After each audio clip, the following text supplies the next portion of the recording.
Good afternoon. It's Tom Padula here from TomPadulaTV on YouTube and Insegna Booksellers. Very exciting day. It's the 2nd of July 2023, and I decided that I would restart with my world history series, and this is program number 66, and it's the beginning of series 2. Series 1 tracked the history of the world from the very beginning, from the Big Bang time to the 15th century, 1400. And it's Christopher Columbus, sort of time. But it's really all about the change in the world. A change in the world, the way the world began to communicate with each other, with the Europeans being interested in, sending people all over the world to discover the other continents, people in the other continents, and trying to take, to take advantage of it all with trade and other possibilities. So this is a geographic and commercial revolution beginning from the 1400s. And I'm going to look at, I finished off the series last time with a conclusion of this, what happened with, what happened to the world, by 1500. But now I'm just going to look back and actually do a couple of things. I did look at the European exploration of the world, and the Portuguese and the Spaniards did a lot of work to do that. And then we had the early English and French explorers. So I'm going to start from there, and we'll see how we go. And of course, I will continue with China and also Africa, because we did half of in Africa, we did half of the countries from South Africa upwards. And today I'm going to look into Kenya and Uganda. And of course, there's before the invasion as well for Australian history. And Patterson, A.B. Patterson, and Henry Lawson, Banjo Patterson. And my travels around Australia will conclude the hour. So this is a 1-hour presentation with a 5-minute addition as the introduction, and this is the introduction. Okay, so I'm very happy to start again. Of course, I said I will not say when I will come on, because my experience has told me that people will come on to my Facebook page, and they can access me with the actual podcast pretty well straight away. If they come on each day, my Facebook friends come on each day, and they can look me up. Very interesting. So world history, it's important to see where we come from and how we've dealt with each other as humanity, as the nations have formed, because at the beginning of time, for a long period of time, there were no boundaries, of course. People moved around as they pleased. And basically, human history is about 10,000 years, really. We don't know much before that except through our, archaeologist work.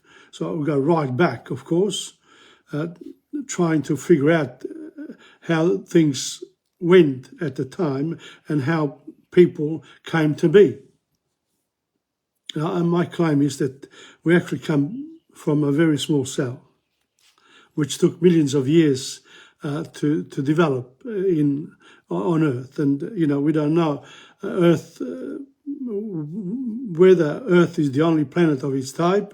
I'm sure that in the universe there must be a lot more. So it's 4:05 because I started at 4 o'clock, and I'm going to start now with the world history, program number 66, series number 2, starting right now, Early English and French Explorers. Here we go. And of course, I will, access history books, because otherwise, to get the real information, and then I'll make comments about them and see how things, if I think there should be other things that to be added on, I will. Otherwise, I'll just read on and do my best. Here we go. Early English and French Explorers. England and France also sponsored early expeditions to find a westward passage to India and China. But for over a century, neither country followed up its initial discoveries. So over a century. So the Italian John Cabot made 2 voyages for Henry VII in 1497 and 1498. So we're talking about straight after Christopher Columbus, 1492 is when he went to America. And he didn't know he had arrived there. He thought he was in India. Okay, the parsimonious English king did not finance the expeditions, though they were made in his name, but instead gave Cabot £10 and a title of nobility when he returned. For this small outlay, England laid claim to all North America on the basis of Cabot's discoveries. So well, we discovered it. They're all lands to be conquered sort of thing. The English made further futile attempts to find a northwest passage through icy waters north of Canada, and then sent expeditions to the northeast. One of these, under Chancellor, reached Archangel and went overland to Moscow. The result was the establishment of a profitable trade between England and Russia. Disappointed in not finding a route to India, the English turned to robbing Spanish and Portuguese treasure fleets. Because let's not forget, the Portuguese and the Spaniards were given the land by the Pope. All of what they've discovered, it's all yours. Do with it whatever you want, as long as you spread Christianity through those lands. So, the first French, so that was the bit about the English, of course, began to rob the Spaniards. And, this is the history of the pirates. And I was watching something on Netflix about the pirate empire, the pirate kingdom. Very good, very good. Good idea. In the Caribbean, Cuba, the Cuba story, very interesting. To look into these films available as series for television. The first French overseas expedition was led by the Italian Verrazzano, who in 1524 explored the coast of Newfoundland for Francis I. So both the English and the English and the French used their first captains, if you like, for discovering new lands were both Italian. And of course, Italy did not exist as such. It was a geographical expression because it was divided up into many parts belonging to various people, various nations: the French, the Spaniards, the German part, etc., the Vatican, etc., etc. So, the first French overseas expedition was led by the Italian Verrazzano, who in 1524 explored the coast of Newfoundland for Francis I. In 1534, oh, by the way, welcome to Angela Imela. Thank you for coming on. In 1534, Jacques Cartier began a series of voyages to find the much sought-after Northwest Passage to India. Northwest Passage to India. Because don't forget, they thought that Christopher Columbus had reached India. He travelled up to the St. Lawrence River as far as the present Montreal, and thus gave France a claim against England to part of North America, you know, where Quebec is now. And they speak French there too, still. However, early attempts by the Frenchmen to establish settlements on the St. Lawrence were failures. Thus, the space of a few decades, intrepid adventurers, backed by the westernmost nations of Europe, explored a great part of the unknown world. It took the first effective step in establishing the one world of modern times. Meanwhile, their discoveries had important results on the economy of Europe. Okay, so, you know, this needs to be understood in place. Thus, in the space of a few decades, intrepid adventurers, backed by the westernmost nations of Europe, explored a great part of the then unknown world. Well, it was known by the people who lived in the various continents. But we're talking about, you know, European nations, and basically we're talking about the Portuguese, the Spanish, the English and the French. And also, we must not forget the Dutch as well, and Belgium, you know, Denmark, all those countries as well were interested in, you know, we're in the middle of it all. And, you know, then it took a few centuries to sort of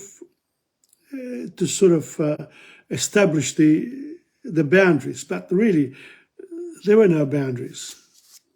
If people wanted to go there, as long as they recognised who the king was for those lands, they were okay. Otherwise, they were treated as, you know, foreigners, including the natives.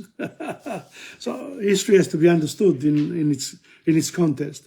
What happens then as a result of this movement of people, explorers on ships going all over the place? Well, there was a commercial revolution. And I'm going to read this, okay? So the commercial, what is the effect of these discoveries? So in order for you, well, for people who want to follow what I'm saying, we need to look at the geography part as well. So it's very important to know the world, the various continents of the world, and the nations within those, because that's where we're going now with this new series. It's modern times, literally. It's after the Renaissance.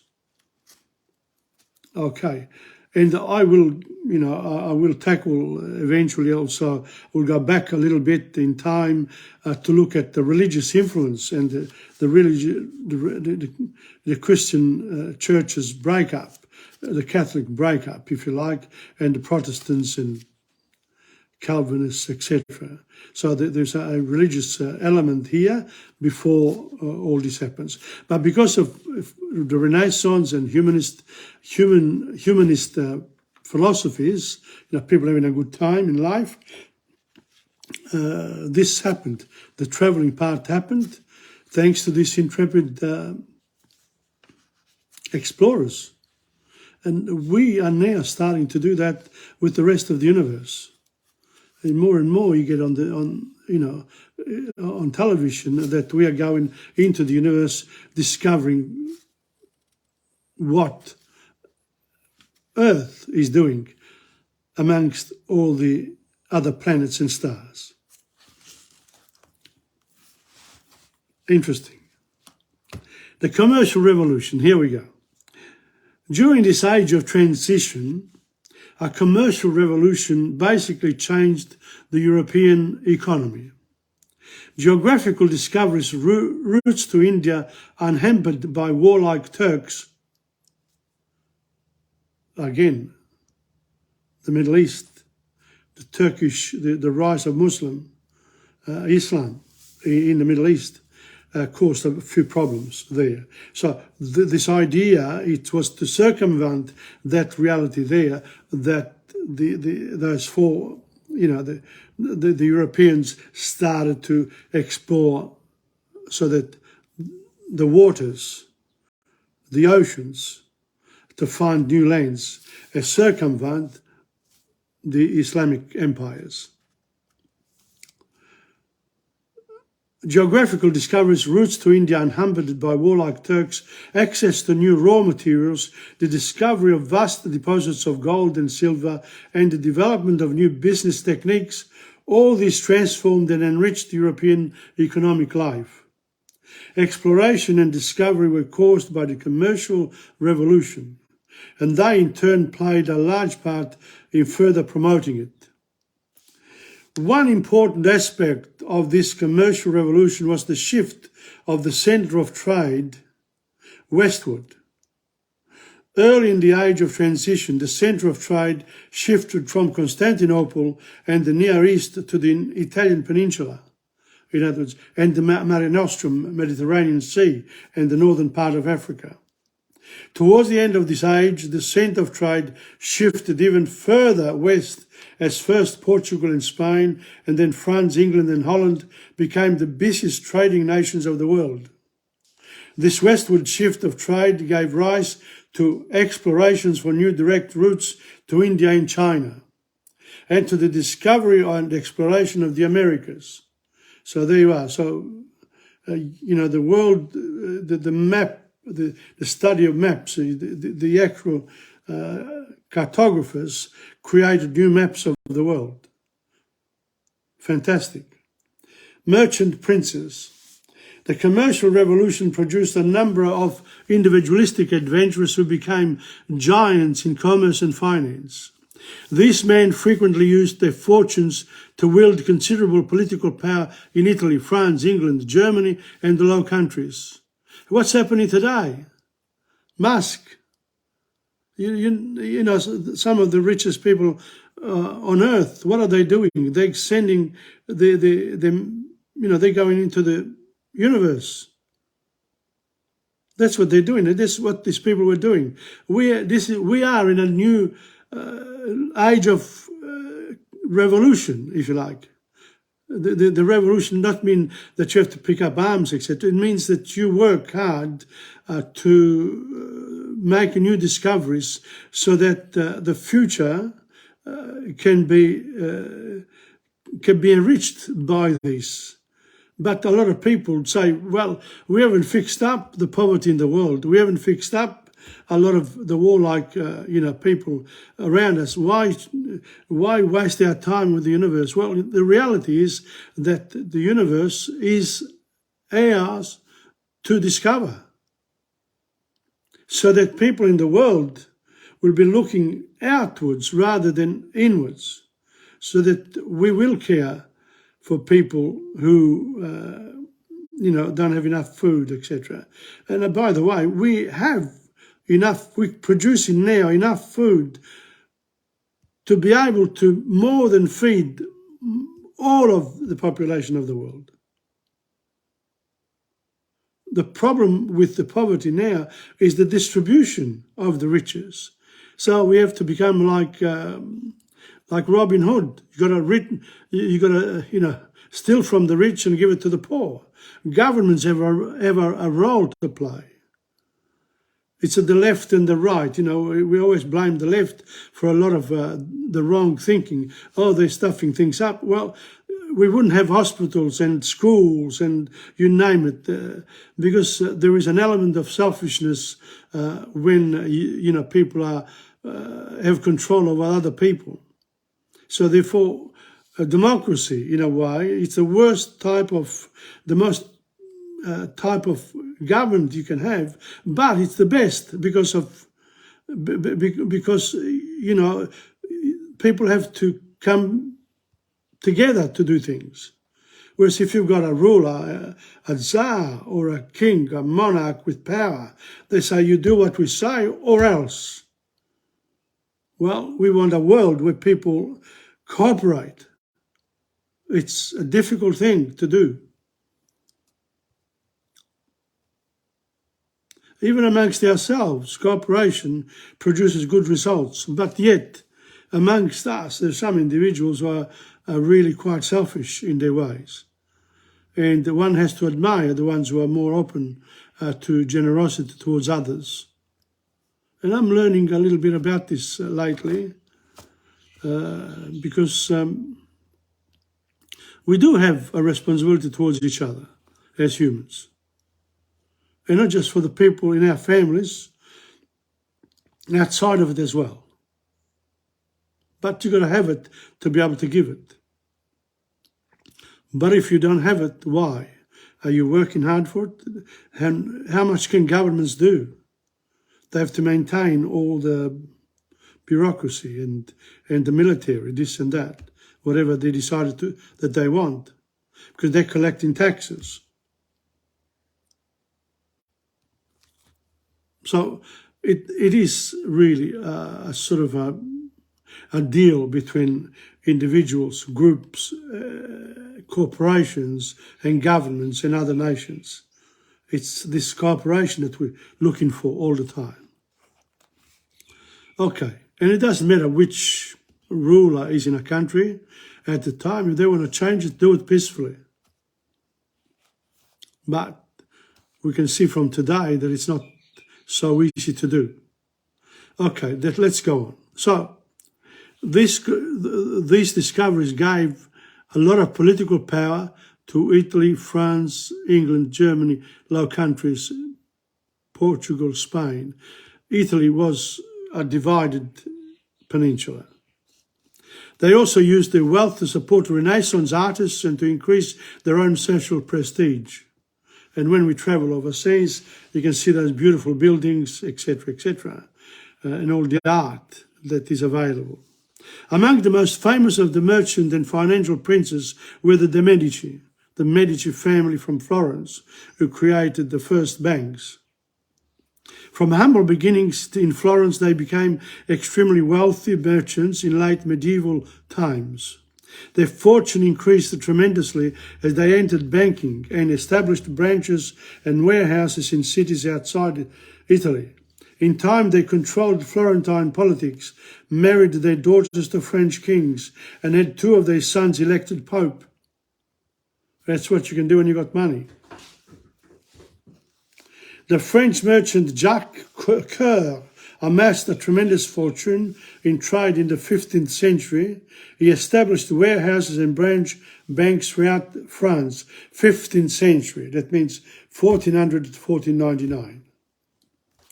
Became master of the mint and stewards for Charles VII, and loaned huge sums of money to the king and members of his court. But Coeur's fate illustrated one danger of his profession. Many of his influential debtors wanted to liquidate their debts without paying them, and the king too found it very convenient not to pay his tremendous debt to Jacques Coeur. So the great banker was accused of poisoning the king's mistress, was brought to trial, tortured, and found guilty. Well, someone who was very, very rich in Russia, when our dear friend Putin arrived in power, he found himself going to Siberia. So these are the tricks of history. You know, rulers who have a lot of power, they use this even today. He was forced to pay the king 400,000 crowns. All his property was confiscated and he was exiled from France. Thank you very much. I'll help you out, and then that's how you repay me. And that's politics. Betrayals are the order of the day. Another famous family of merchant princes were the Fuggers of Augsburg. They built an enormous fortune from commerce and banking. When Jacob the rich Fugger died in 1525, he had a fortune in mines, real estate, merchandise, banking assets and cash that was equivalent to about $75 million today. And this book here, we're talking about a book that's is very old as well. So there, I'm going to stop there. So that's it and we'll continue, of course. That's how we do it. We continue where we leave off, and we'll talk about next time. We'll talk about some business techniques. Now, let's go to China. Whilst all this was happening here, we're going to go to, I don't know what year this is, we're going back, the Tang dynasty here. Jiang Zhen crosses the ocean to Japan. So in China, someone went to Japan before the Europeans. Of course, they were in the same area. Almost 100 years after Xuanzang returned to Chang'an, Jiang Zhen, another eminent Buddhist monk of the Tang dynasty, crossed the ocean eastward to Japan to spread Buddhism. Same as the Christians. Religion is a powerful, a powerful source of making people travel at that time. They believed in their particular philosophies of life. Jiang Zhen was born in Yangzhou. As the abbot of the Daiming temple in the city, he received envoys sent by the ruler of Japan in 742. So we're talking about way before, 800 years before what we were talking about before there, who requested that teachers of Buddhism be sent to their homeland. 742, that's when Muhammad came to be. Jiang Zhen decided to go by himself. However, the crossing was fraught with hazards, yet he said deceivably, "How can I give up my faith in order to protect my body?" It was only on his sixth attempt that Jiang Zhen arrived in Japan. Jiang Zhen arrived in Japan. At that time, he was already 66 years old and blind. He, with his 23 disciples, had brought a great amount of books, the image of Buddhism, Buddhistic scripture, and some other treasure. Jiang Zhen lived in Japan for 10 years. He not only spread knowledge of Buddhism, he also made prominent contributions to Japanese architecture, medicine, and art. He designed the Toshodai temple in Nara. Don't forget, he was blind. Which was treasured as a bright pearl. He had also exerted great influence on Japanese medicine. He was praised as the founder of medicine. Jiang Zhen died in Japan.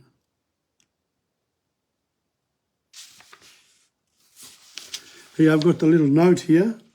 Envoy sent to the Tang Empire. During the Tang dynasty, China was the most advanced country in the East. On a dozen occasions, Japan sent groups of 500 to 600 students at a time to study in China. After these people returned to Japan, they spread knowledge of Chinese social institutions and culture, which did a great deal to promote the friendly relations and cultural exchanges between China and Japan, at least for a few centuries. Because that's what happened. There's here a note, a vessel model taken by Jiang Zhen sailing to Japan 6 times to spread Buddhism. A statue of Jiang Zhen in Jiang Zhen Memorial Hall, Yangzhou province. I'll show you some of these. The Buddhist statues of Mogan Grottos, Dongguan Gansu province. The Buddhist statues of number 20, Grottos of Dada. Now this is for the next chapter, so I can't show you. There's also only one little picture here of this famous person, a vessel taken by Jiang Zhen. I'll just show you. That's the name there. See that? Crosses the... And this one here. That's him. I can't see it properly. Okay.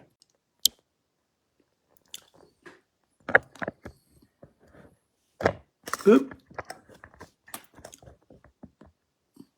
So that's that. Okay. So Japan is done. Now we got to Africa, Kenya and Uganda. As I said, without books, I'd be lost.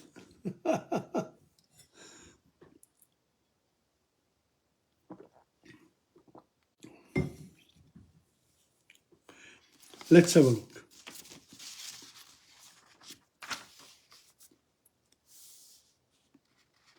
I said Kenya. Didn't I say Kenya? Kenya, and Kenya. Here we go.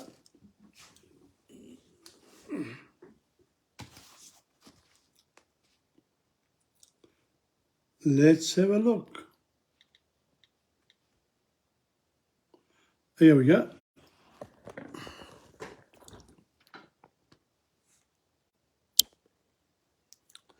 Now, this is Africa here.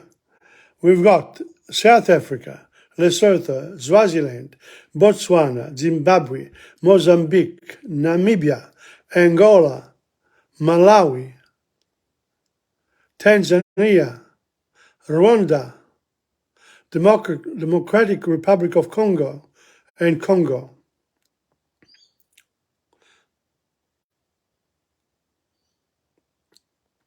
I'm not sure whether we've done Gabon, but we're going to go to this one here, Kenya and Uganda. And then we'll take it from there. Okay, so that's that. Come back to me, and I've done it, so I can put this away. And we go here. Kenya. State in Africa, Kenya was probably one of the first countries in which man walked the earth. So you're going to look at the fossils from Kenya. And there is a scatter of written records of the coast going back to about 45 AD. So these are older books, the last 30, 40, 50 years. The Arab coastal settlements, however, had little contact with the interior, which was on the whole a Bantu world of small farming communities until invading pastoralists from neighbouring areas caused widespread movements of population in the 15th and 16th centuries. As I said before, Africa did not progress, apart from Egypt, did not progress into the modern world because they were happy the way they lived in Neolithic type of villages, and they did trade amongst themselves. By then, the Portuguese had begun their rule to the court, which lasted from 1502 to 1699. Britain's interest in Kenya began in the 19th century when she concerned herself with abolishing slavery. In 1895, England took over responsibility for the government from a trading company, but men said Kenya was really conquered in 1901, when the Uganda Railway was finished with the help of Indian immigrants. European settlers were encouraged to make the railway pay and built up the economy. Schools and hospitals were founded, and representative government was introduced. A strong nationalist movement, which grew after World War II and the Mau Mau Rising, led to Kenya becoming independent in 1963. So now if you go to Kenya, you can do a study of this country. It's only an introduction, and it's, the information is old. So that's what it is. Now the next one is Uganda. That's on the side of Kenya. Uganda, former British protectorate in East Africa, adjoining Sudan in the north. Kenya in the east, with Tanzania and Lake Victoria in the south and Rwanda in the southwest. The eastern halves of Lake Albert and Edward form part of its western boundary with Zaire. The main exports are coffee, cotton, copper, and tea. Physical features include high mountains with the peaks of the Rwenzori Range, the Mountains of the Moon, rising over 16,700 feet. That's 5,089 meters above sea level. Great lakes and vast forests, infinitely diverse in character. There's a great variety of flora and fauna. That's Uganda. A very interesting country. in a very early period, probably 3,000 to 4,000 years ago, the inhabitants came under the influence of Egyptian civilization, manifested in such crafts as pottery and metalwork, and brought in by the Hamitic invaders.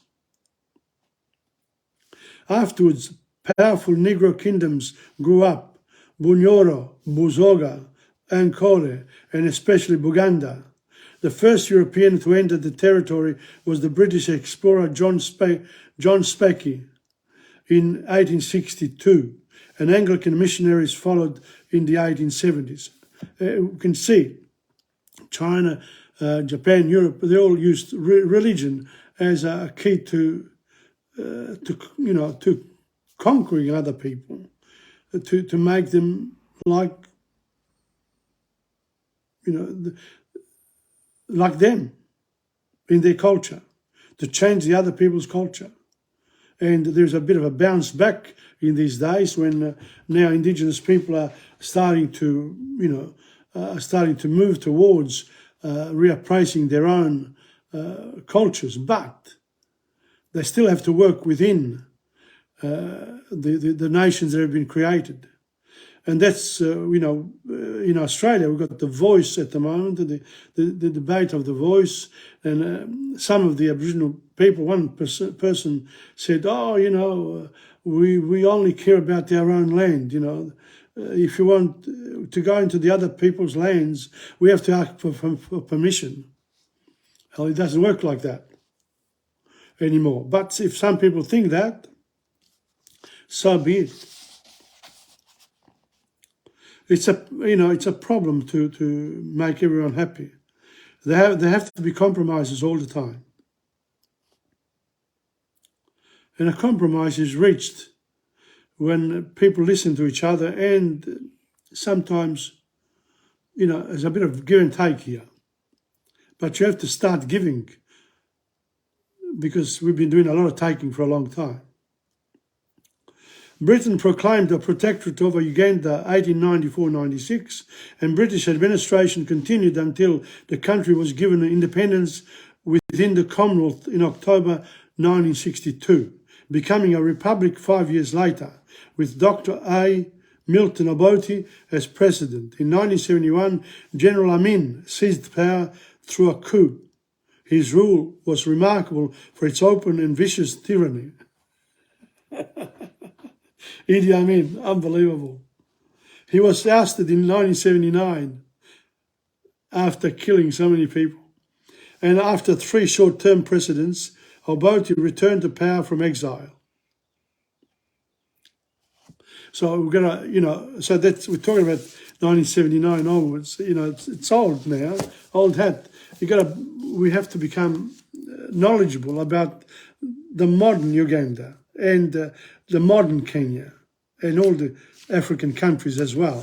So I'm sure they need some publicity as well, and always, in a good sense, with the proper culture, sort of commerce. Hard, isn't it? Okay, so that was that. Now, I spoke about Before the Invasion. That's the book that I used in the 1980s. And in here, there is we're almost coming to the end of the book now. Here, there is also, Before the Invasion, The Boy Who Became a White Cockatoo. There are some little stories here about the legends. I think, what did I hear? The legends, what is it called? Songs and Stories, the stories. This is a story that was published, 40 years ago. The Boy Who Became a White Cockatoo. Long ago, there lived a man who had 2 sons. This was told by Terry Jimmy, Wave Hill, Northern Territory. Thank you, Terry Jimmy. Long ago, there lived a man who had 2 sons. He was very old, and he needed his sons to hunt for him. And every day, he would sit under a tree while his 2 sons went far away to hunt. Late in the afternoon, the two sons would come back to their father and bring him food. One day, when the two sons were out hunting, they came to a waterhole. They knew it was a sacred waterhole because their father had told them when they were young boys that they must keep away from it.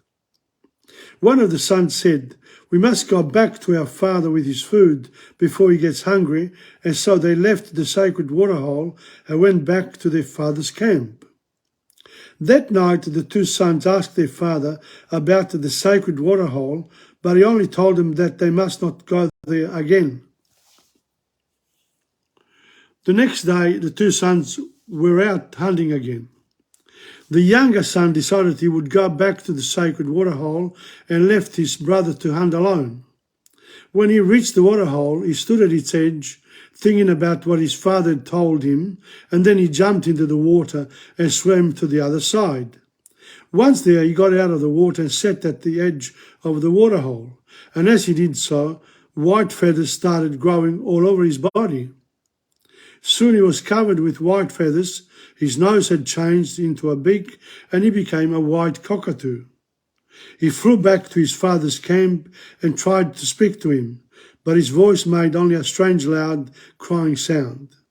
His father heard his cry and looked up, and as he saw the white cockatoo flying above him, he knew that it was his son and that he had disobeyed him by going back to the sacred waterhole. So, obey your elders, otherwise you become a cockatoo. And that's the story. So, people, interesting. Well, that's it from before the invasion. I will keep, there's a few other stories here, which I've uncovered. And now, there's one group of people that gets a lot of, not popular anymore. They are the colonials, people from the colonies. And one of them, we know because we respect him. It's called Banjo Patterson. Now, Banjo Patterson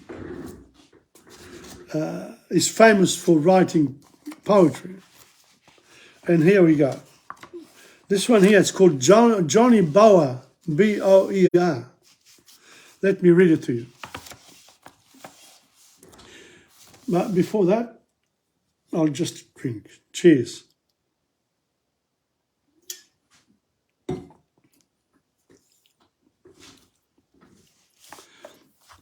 Johnny Boer.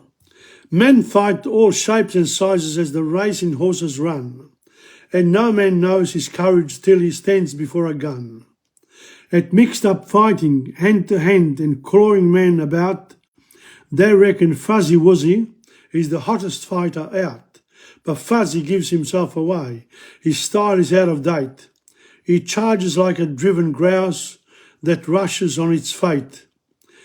You've nothing in the world to do but pump him full of lead. But when you're fighting Johnny Boer, you have to use your head. He don't believe in front attacks or charging at the run. He fights you from a kobchi with his little Maxim gun. I don't know what a kobchi is. He fights you from a kobchi, I suppose from a hiding spot. For when the Lord, he made the earth, it seems uncommon clear. He gave the job of Africa to some good engineer who started building fortresses on fashions of his own. Lunettes, redoubts and counterscarps, all made of rock and stone. The Boer needs only bring a gun for ready to his hand. He finds these heaven-built fortresses all scattered through the land. And there he sits and winks his eyes and wheels his gun about. And we must charge across the plain to hunt the beggar out. It ain't a game that grows on us. There's lots of better fun than charging at old Johnny with his little Maxim gun. On rocks a goat could scarcely climb, steep as the walls of Troy. He wheels a 4.7 about as easy as a toy. With bullocks yoked and drag ropes manned, he lifts her up the rocks and shifts her every now and then as cunning as a fox. At night you'll mark her right head, you see her clean and clear. Next day at dawn, what ho, she bums from somewhere in the rear. Or else the keenest-eyed patrol will miss him with the glass. He's lying hidden on the rocks to let the leaders pass. But when the main guard comes along, he opens up the fun. There's lots of ammunition for a little Maxim gun. But after all, the job is sure. Although the job is slow, we have to see the business through. The boa has got to go. With Nordenfeld and Lyddite shell, it's certain sooner or late we'll hunt him from his coges and across the Orange State.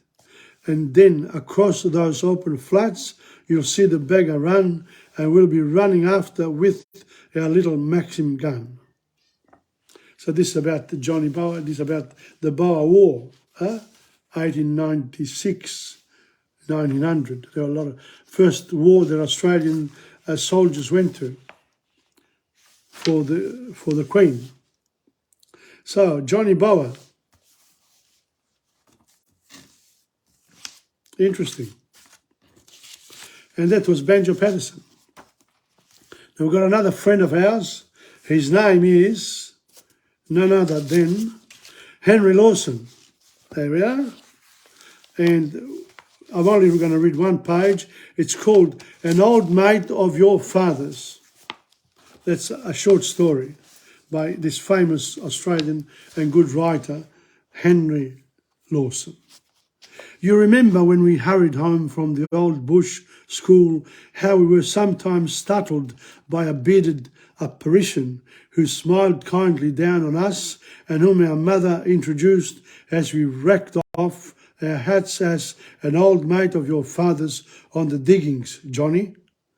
And he would pat our heads and say we were fine boys or girls, as the case may have been, and that we had our father's nose but our mother's eyes, or the other way around about, and say that the baby was the dead spit of its mother, and then add for father's benefit, but yeah, he's like you, Tom. It's not me, it's the father.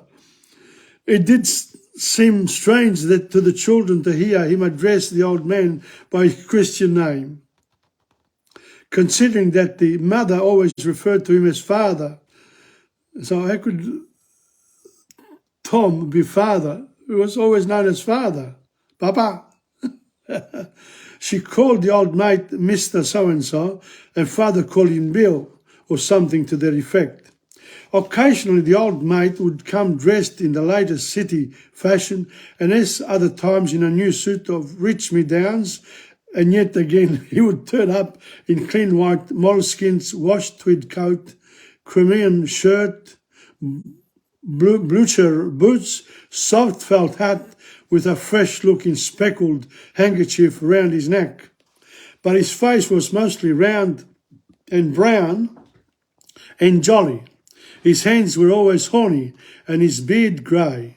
Sometimes he might have seemed strange and uncouth to us at first, but the old man never appeared the least surprised at anything he said or did.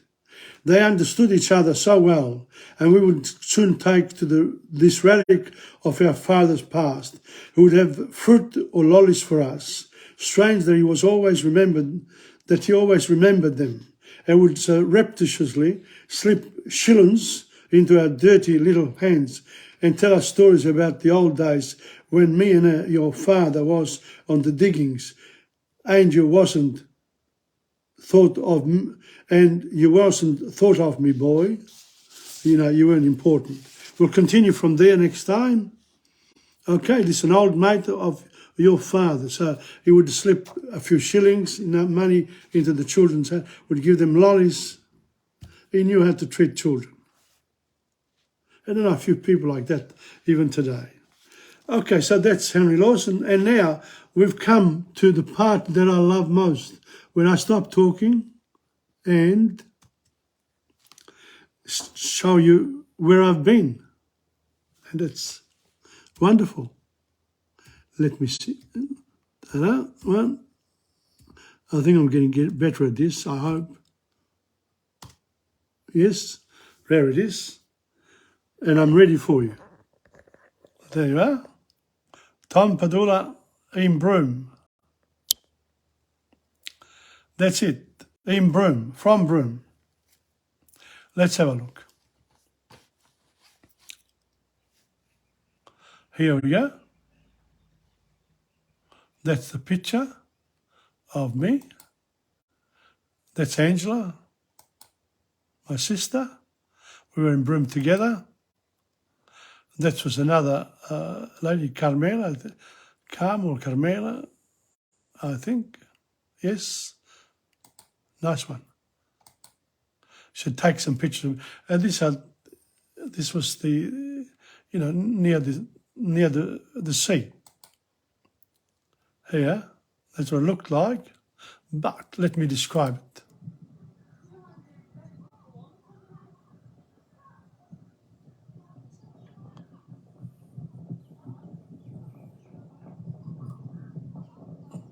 This is Broome.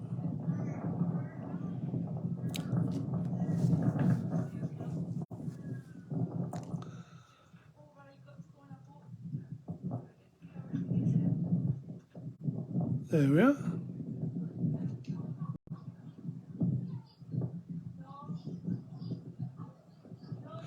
People we met. Next one.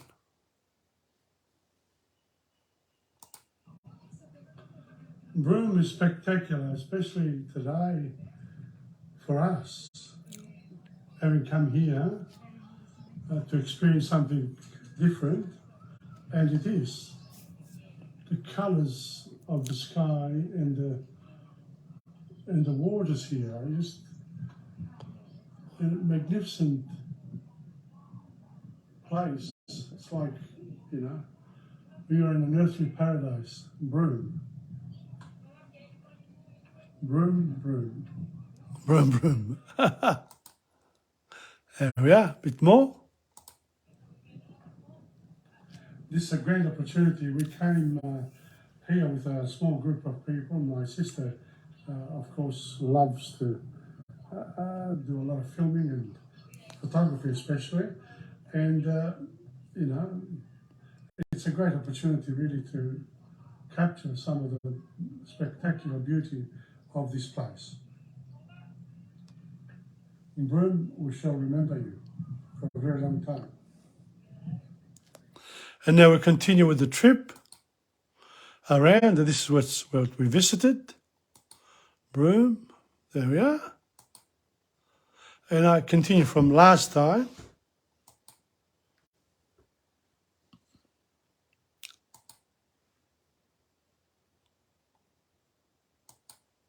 Was of course the evening, sunset. Walga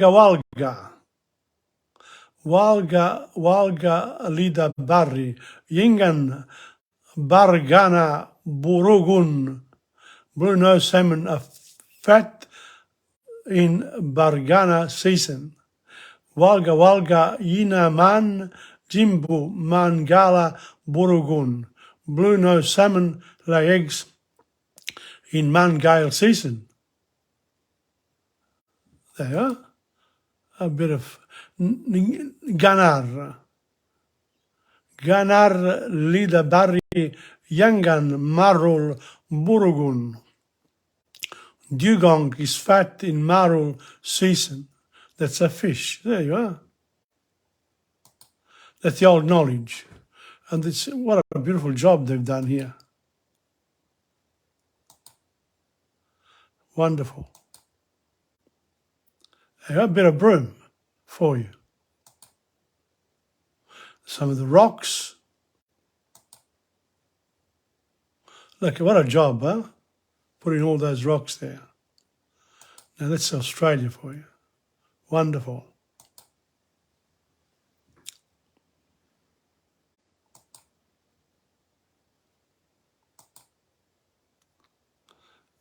I love taking photos and pics, capturing the moment. See that?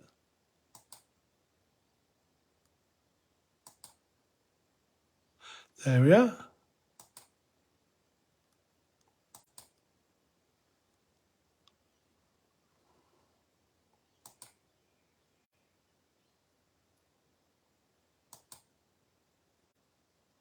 Aha. There's some of the cards.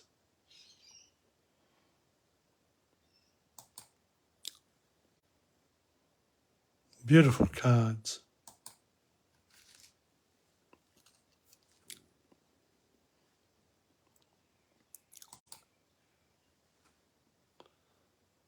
Here we went to see, I think, Elvis Presley,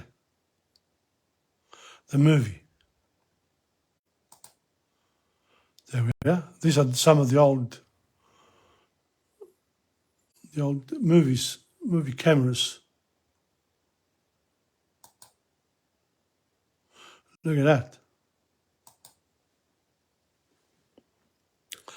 And it's some of the great actors. There you are. More of them. Wonderful place.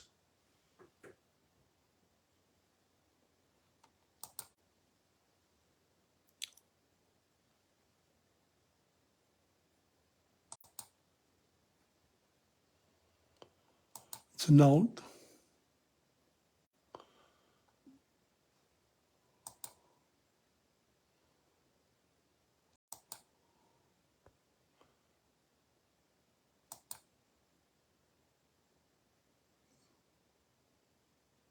Marilyn Humphreys.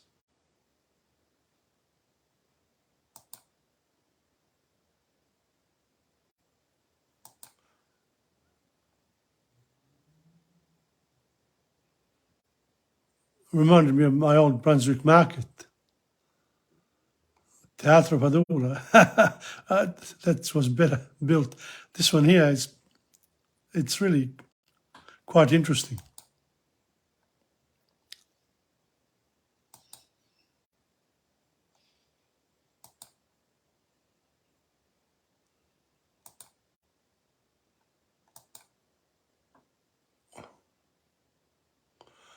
That's coming out after the movie. It didn't come out too well.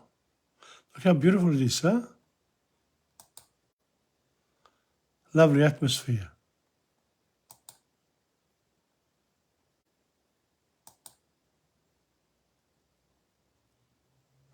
Oh, well, I needed to have my presence felt.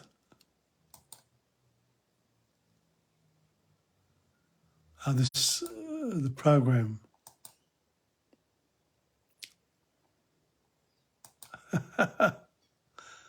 Bed. That's where we stayed.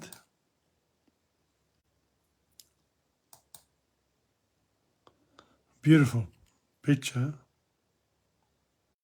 Baobab trees.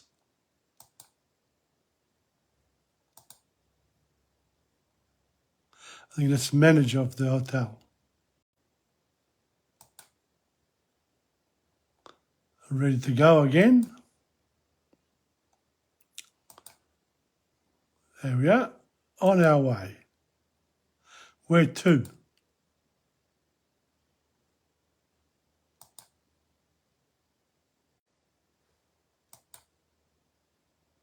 Wow. I think this has to be the church. Not quite sure where we are. Where do we go? Look at that.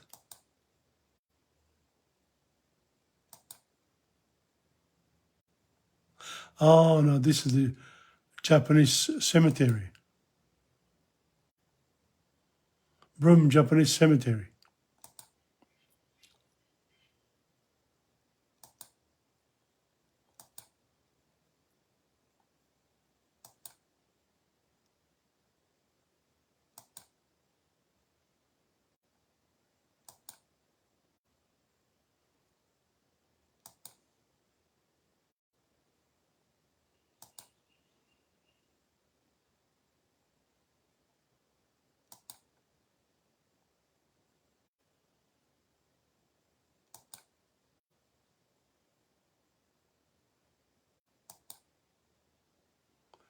So when the Japanese came in World War II, look how many of them died as well.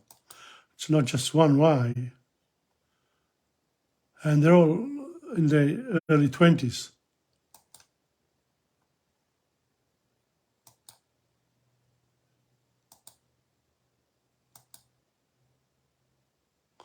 Then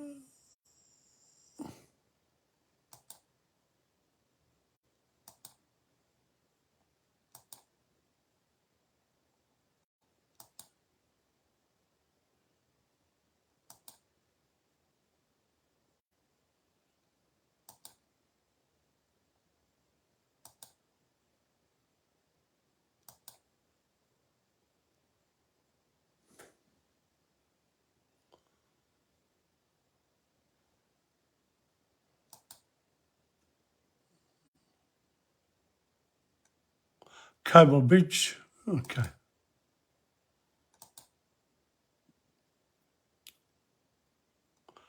Yawuru Conservation Park. I'll just show you this one here.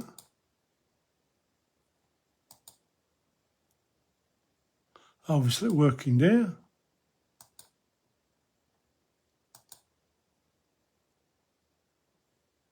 Brown land, look at that.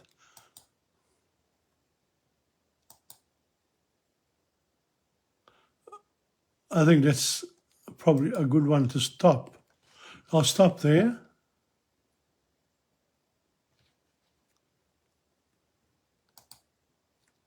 I'll stop here. And we'll continue next time. So this is program 66. Okay, so here I am. I'll stop there. I hope you enjoyed that part of Broome. We'll continue next time. I'll come to this more regularly because, it's all nicely set up and I can continue more often, depending. I won't say when will be next. It'll be next time. In the meantime, I want to thank you for coming on. And this is, of course, Tom Padula from TomPadulaTV on YouTube and Insegna Booksellers, and also TomPadula.blogspot.com. You can look me up there as well. Now,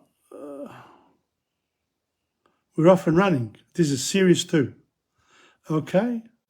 On this note, ciao, and I'll finish it here.